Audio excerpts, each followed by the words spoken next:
Many beginners struggle because they believe drawing means making pictures. That belief creates pressure.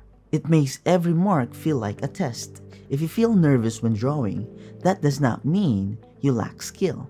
It usually means you are aiming for results too early. Drawing is simply the act of seeing and moving your hand.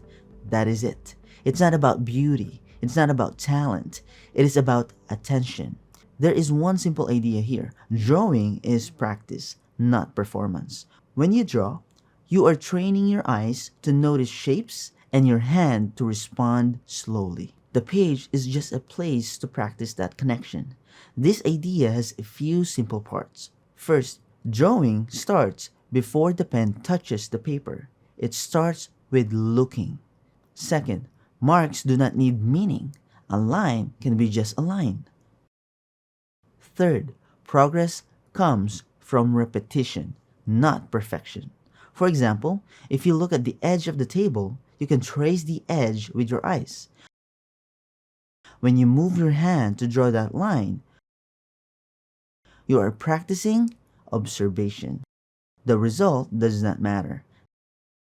This is why simple lines and shapes work so well for beginners. They remove pressure to create something recognizable. As we go, you will practice this in 3 gentle phases. First, you'll make lines without meaning. Next, you will add simple shapes. Finally, you will connect them calmly. This flow works because it keeps your focus on process, not outcome.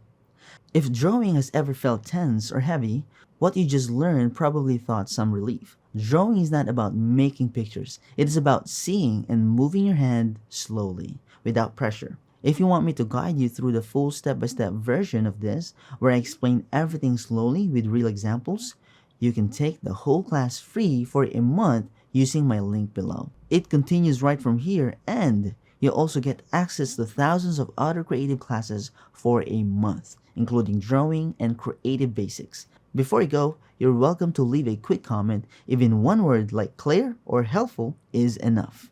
It helps more beginners find this video, and if you have questions, you're always welcome to ask. Thank you so much for watching. If this helped, you can gently like the video, share it with someone who might need a calmer start, and subscribe so you don't miss the next one.